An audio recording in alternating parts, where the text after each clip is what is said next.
রাদিয়াল্লাহু তাআলা আনহু বলেন, রাসূল সাল্লাল্লাহু আলাইহি ওয়াসাল্লাম বলেছেন, লা তুকবালু সালাতুন মান আহাদাসা হাত্তা ইয়াতাওয়াদ্দা। যার অজু ভেঙে গেছে তার সালাত কবুল হবে না যতক্ষণ পর্যন্ত অজু না করে। অজু ছাড়া তার সালাত হবে না। সময়ের গতিতে, শরীরের পরিস্থিতিতে অজুর স্থানে তায়াম্মুম করতে পারে। তায়াম্মুমেরও মর্যাদা কম নয়, তবে পানি পেলে সেটা আর বহাল থাকে না। আলী রাদিয়াল্লাহু তাআলা আনহু বলেন, রাসূল সাল্লাল্লাহু আলাইহি ওয়াসাল্লাম বলেছেন,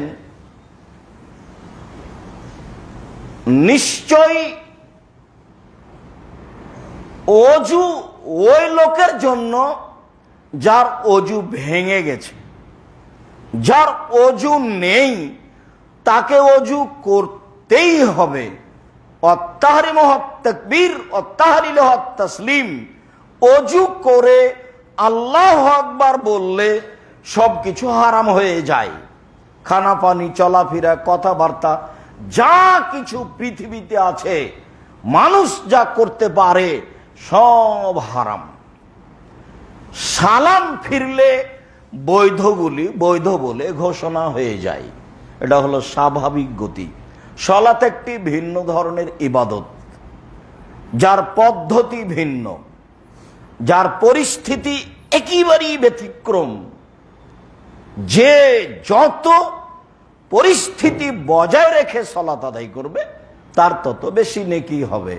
চলেন বিষয়টি আরো সুন্দরভাবে অবগত হই। আবু হুরায়রা রাদিয়াল্লাহু তাআলা আনহু বলেন, রাসূল সাল্লাল্লাহু আলাইহি ওয়াসাল্লাম বলেছেন, আত-তাহুরু আস-সালাতু সালাসাতু আফলাসিন। সালাত তিন ভাগে বিভক্ত। এক, আত